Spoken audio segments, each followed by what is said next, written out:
Gracias por continuar con nosotros. Iniciamos el espacio de entrevista en Informa TVX. Zaira Nava, directora ejecutiva del CONNA, ya se encuentra con nosotros. Y es que hay que hablar de un tema importante. La violencia está afectando de manera particular a las niñas, niños y adolescentes de este país. Ya lo decíamos de alguna manera en este primer bloque de noticias. El Hospital Benjamin Bloom ha reportado que hasta el 10 de agosto de este año se reportan 23 niños heridos por bala. En el año 2014, durante todo el año, se reportaron 26, 2013 21 y en el año 2012 se reportaron 12 menores de edad heridos por bala. Es una situación que está afectando a los menores de edad y que este año no se ve que esté disminuyendo, sino todo lo contrario. Por eso es importante saber de qué manera este ambiente bélico que se vive en algunas comunidades del país está afectando a nuestra niñez y a la adolescencia, y para eso estaremos conversando con la directora ejecutiva del CONNA. Desde ya los invito a que participen de la entrevista a través de las redes sociales @expresatvx y @canaltvx, nuestros espacios en redes sociales, específicamente en el Twitter. Ahora sí me da mucho gusto recibir la directora en TVX y poder conocer un poco del análisis sobre esa situación. Bienvenida. Gracias, muy buenas tardes y un saludo a toda la población salvadoreña. Como usted bien lo plantea, es una situación verdaderamente preocupante, tanto la situación de violencia que se viene gestando desde hace muchos años, que ha dado su máxima expresión en los homicidios y lamentablemente en los últimos meses hemos conocido todavía más homicidios en niños y niñas, muertes violentas que están afectando de manera directa la vida de los niños, aunque desde hace muchísimos años hemos visto cómo la violencia ha ido afectando el desarrollo, el crecimiento integral, claro, y ha ido permeando las comunidades de modo tal que los niños y las niñas han sido cooptados o captados por las maras y las pandillas. Directora, he votado al inicio de la entrevista un balance sobre los casos atendidos por el Hospital Benjamin Bloom, pero hay también, usted ya lo señala, una cantidad de estadísticas respecto a menores de 18 años que han sido asesinados.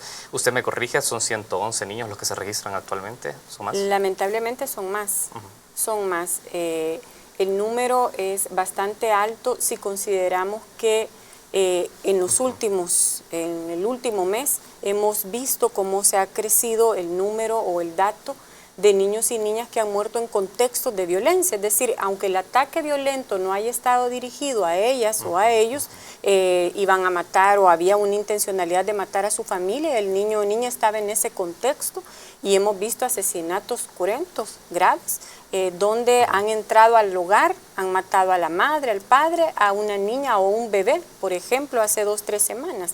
Estamos viendo entonces no solo la irracionalidad de la violencia, sino el ataque directo hacia los niños y las niñas, quienes están en medio de esta situación tan grave. Por eso nuestros llamados han sido a generar conciencia hacia la población respecto al cuidado y protección que debemos tener hacia nuestros niños y niñas, pero también el llamado a que esta protección comienza en el hogar, estableciendo orientación, límites y protección adecuada para los niños, evitando que este entorno violento lo lleve a ellos también a tener una identificación o a aspirar a participar con estos grupos. Excelente. Directora, usted ha dicho algo importante y de hecho se destaca en el comunicado del CONNA. Muchas de estas víctimas han resultado a partir de enfrentamientos entre las autoridades y las pandillas. Es un tema que voy a abordar con usted en los próximos minutos porque también quiero hablar un poco de la arbitrariedad de fuerzas de seguridad pública en esta situación.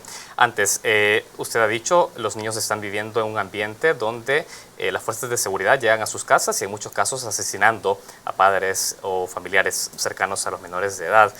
Sobre esto quisiera yo saber algo, directora. Además de las afectaciones a la integridad física, ¿qué otro tipo de diagnóstico hace el CONNA respecto a la vida de estos niños que habitan en esas condiciones? Sí, bueno, quiero hacer una acotación. Yo me refería a que estos grupos que entran a las viviendas no estamos hablando que es la autoridad o que son la policía o la Fuerza Armada. Estamos hablando de criminales que están entrando a ejecutar familias, el caso que vimos en San Pedro y otros casos. Obviamente, también hemos visto casos de otra naturaleza en la que el entorno violento, es decir, estamos hablando que en la comunidad ha crecido una situación de violencia donde muchachos, muchachas que también están utilizando a niños y niñas y donde hay adultos, incluso en crimen organizado, y con las características que las pandillas tienen ahora.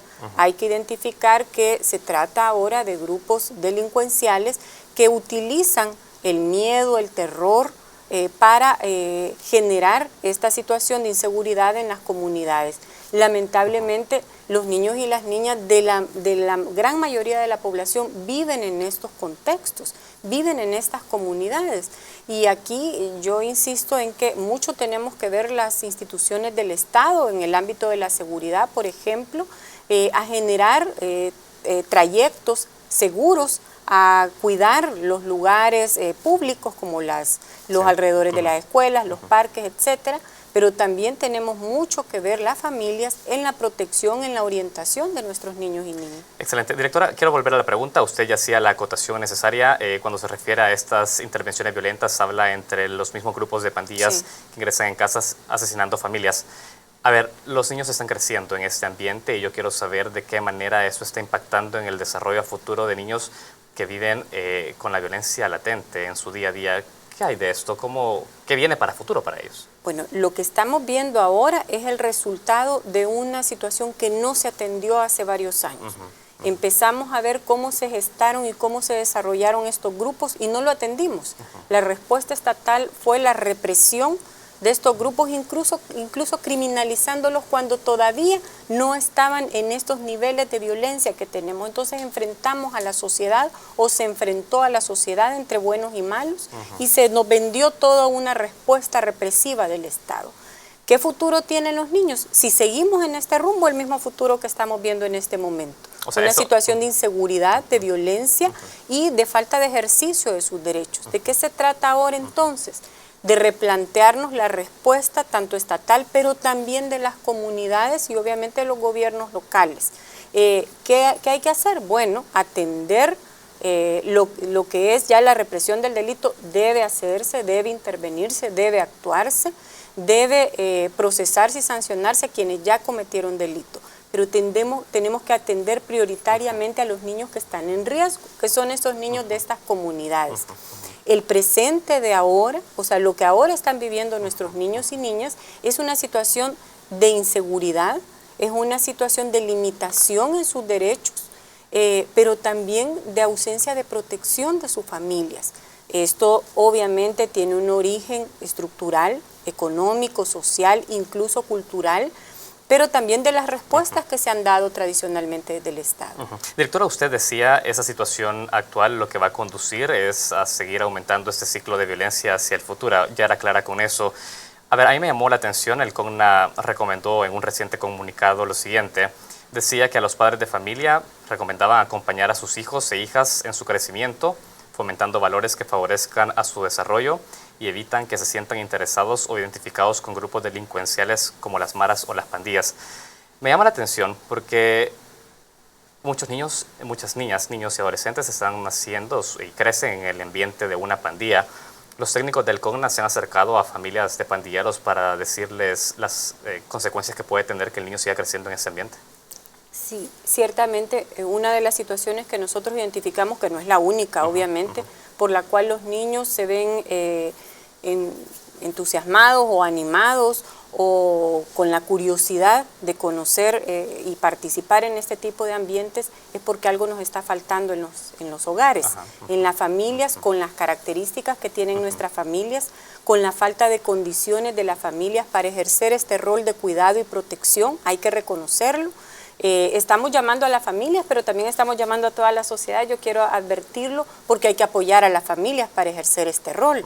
Y lo que hemos tenido es que un grupo importante de adolescentes se ha ido incorporando a estos grupos delincuenciales por interés, por curiosidad, pero también hay otro grupo que es amenazado, que es obligado a realizar este tipo de acciones y lo que nosotros recomendamos son medidas de distinto tipo. Proteger a los niños y niñas y evitar estar en esta situación de amenaza considerando la situación de violencia. Y esto, por eso es que en la última parte de nuestro llamado es a las comunidades a organizarse. La organización comunitaria nos puede garantizar precisamente que busquemos alternativas desde ahí, desde los territorios. Ahora, directora, entiendo entonces que la recomendación no va dirigida específicamente a las familias donde hay pandillas. No solo a la familia. A ver, es que acá dice padres de familia, es la recomendación que hace directamente el CONNA, pero habla de las familias que están en una comunidad donde existen pandillas, no precisamente familias de pandilleros. ¿Me aclara eso? Sí, hay diferentes niveles. La recomendación es bastante amplia. En principio entramos con las familias para prevenir este tipo de hechos. Muy bien. Para aquellos que ya están... Familias en riesgo, digamos. Familias en riesgo, correcto. Para aquellos que esta es una situación compleja, según nuestros reportes, el 1 o 2% de los chicos son hijos de pandilleros, de los que participan en pandillas, ¿verdad? No de toda la población. Esto significa que estas familias, que hace poco escuchaba a alguien que lo decía muy ciertamente, mire, serán muy delincuentes y hacen cosas terribles y bárbaras, pero son seres humanos también y tienen cariños, tienen hijos e hijas. Y el llamado y la pregunta que debemos hacerle a estas personas es, ¿quiere que su hijo crezca en ese ambiente de violencia? ¿Quiere que lo desmembren igual que han desmembrado al resto de personas? ¿Quiere que su hijo viva en las condiciones terribles que están en nuestros centros penales? Muchas de estas personas, yo estoy convencida que quieren a sus hijos e hijas y no quieren que sigan viviendo en estos entornos. Entonces se trata precisamente de asumir ese rol de protección, de orientación, incluso desde estas personas. Pero también hacemos el llamado a aquellas familias que lamentablemente quieren cerrar los oídos y taparse los ojos frente a una realidad que está enfrente de nosotros. Por supuesto. Y esto porque muchas de las familias niegan que su hijo o su hija haya despertado algún interés o no quieren ver la situación de riesgo en el que ya está su hijo o que está participando en un hecho de violencia. Excelente, directora. Yo tengo que hacer la primera pausa de la entrevista. Hay un tema que me interesaría conocer porque ustedes hacen recomendaciones, pero sé que no son recomendaciones que lo hacen desde una postura neutral externa. Ustedes también tienen trabajo territorial con otras instituciones del Estado. Quiero que hablemos un poco cómo se viene trabajando con las comunidades en ese sentido. Nosotros vamos a hacer la primera pausa de la entrevista. Nos acompaña Zaira Navas, directora ejecutiva del CONNA. Hablamos del impacto de la violencia delincuencial en la niñez y la adolescencia. Ya volvemos.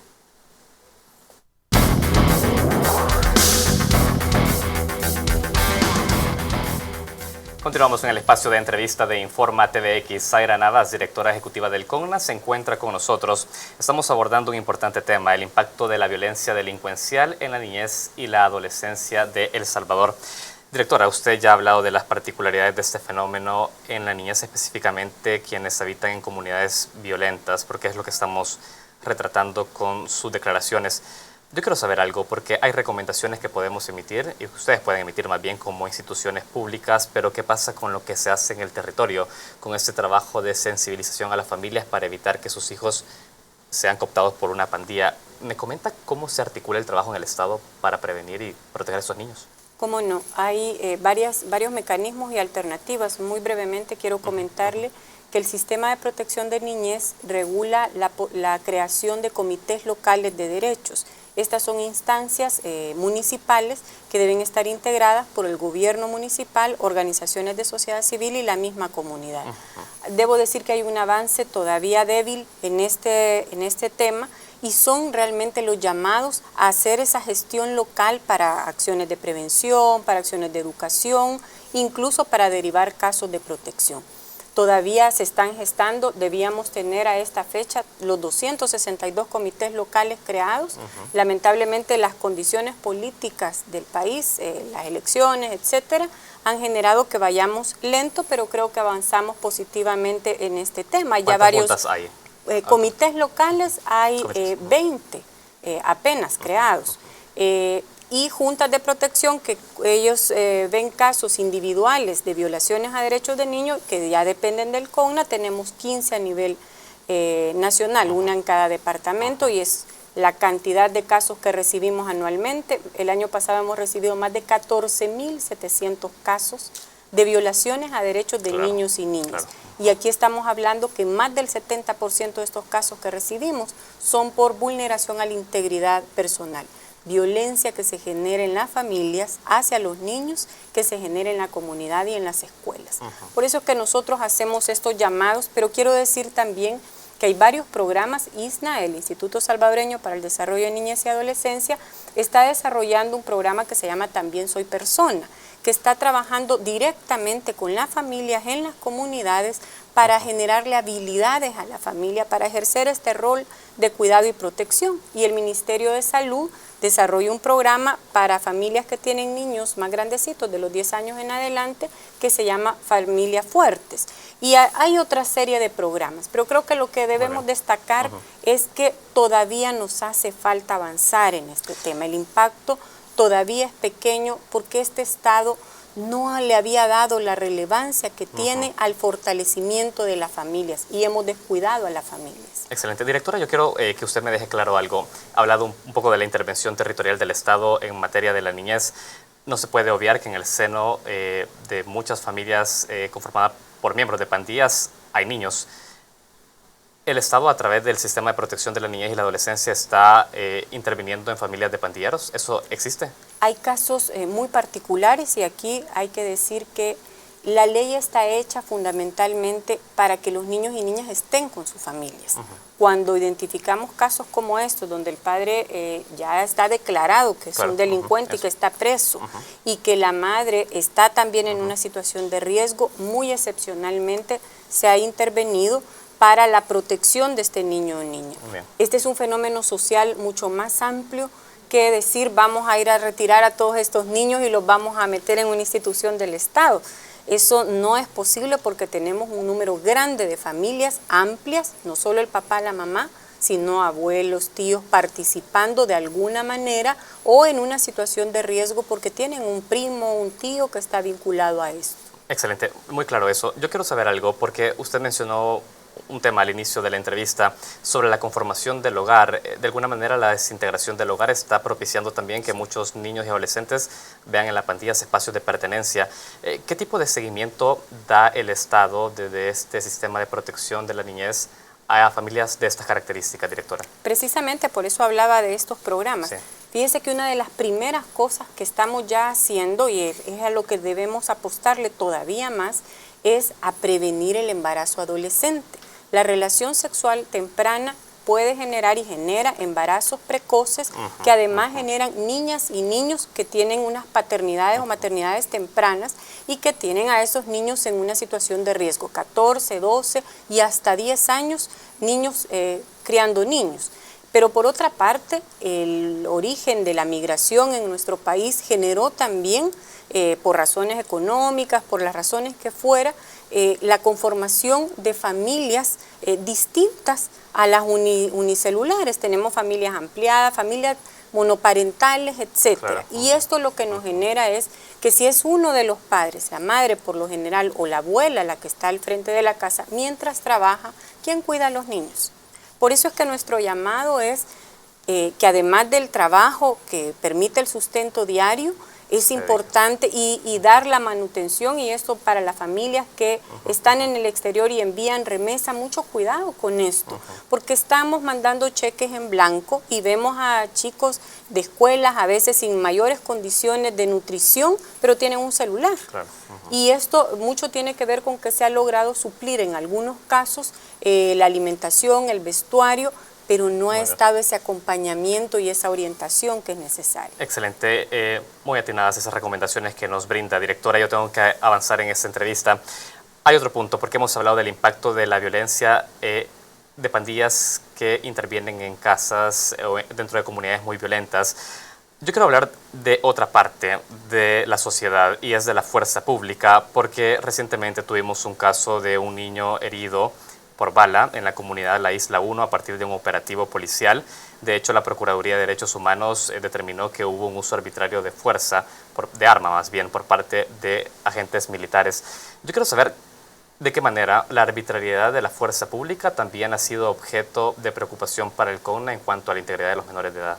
Yo quiero dejar sentado que la postura institucional es que es necesaria la represión del delito, que es necesario que se investigue, que se procese y se sancione y que la policía actúe e intervenga de manera oportuna.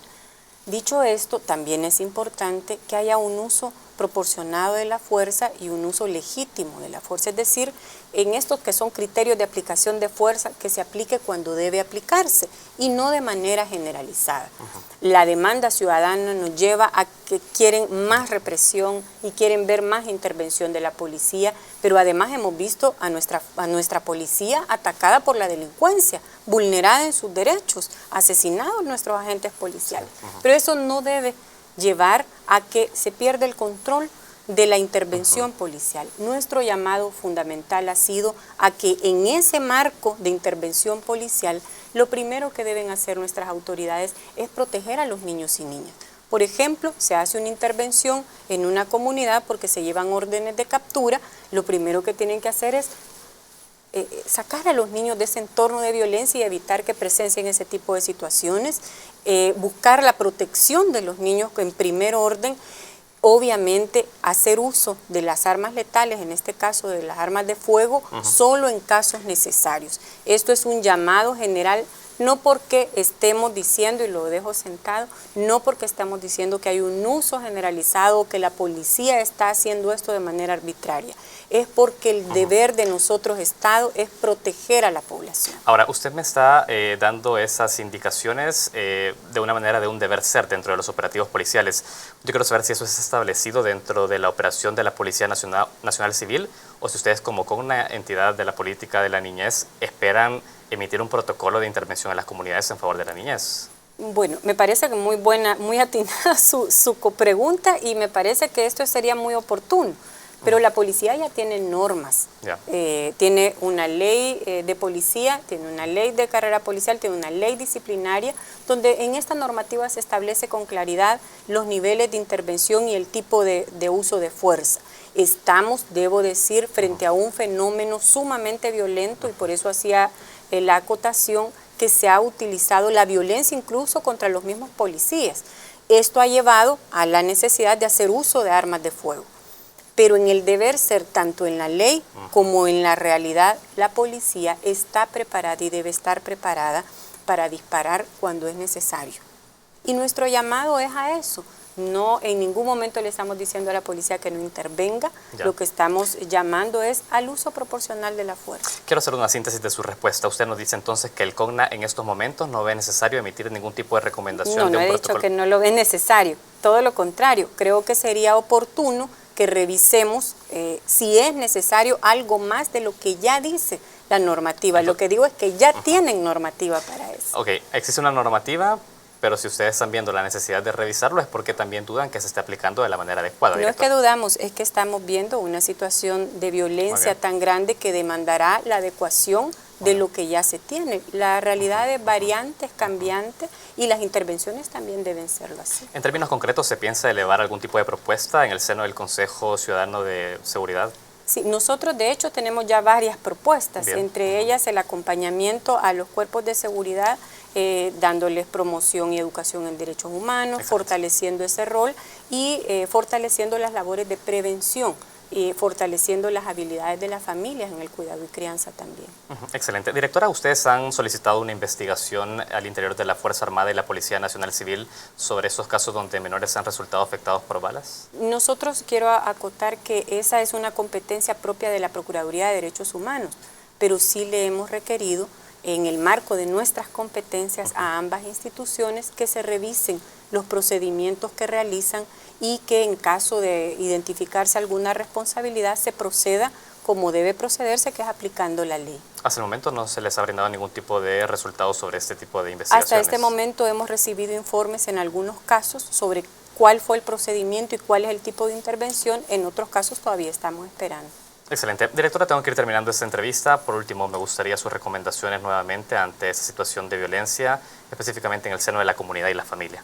Bueno, recordarle a las familias su rol importante en la orientación a los niños desde que están pequeños, a establecer normas, a establecer límites. Lo más importante es que los padres y madres sepan dónde están sus hijos, qué hacen sus hijos, acompañarles, orientarles, conocerlos, muy importante. Pero también a la comunidad que ayude a las familias, que se organicen las familias para el cuidado diario de los niños, para evitar que haya vagancia, que hayan niños que no estén en la escuela, Aquí debemos unirnos todos para ir todos a la escuela, para estar todos vigilantes y protegiendo a nuestros niños y niñas. Los gobiernos locales tienen mucha tarea y nosotros tenemos muchísima tarea también, acompañando a las familias y haciendo labores de vigilancia, protección y prevención. Zaira Nava, directora ejecutiva del CONNA, ha sido un gusto tenerla en este espacio de entrevista y conocer sus valoraciones respecto a esta situación. Muchísimas gracias. Gracias, un placer y felicidades por la entrevista, excelente. Muchas gracias también a ustedes que han estado pendientes de esta entrevista. Les recuerdo que se repite a las 11 de la noche y también podrán encontrarla en nuestro canal de YouTube Expresa TVX. Hay más noticias, hacemos una pausa.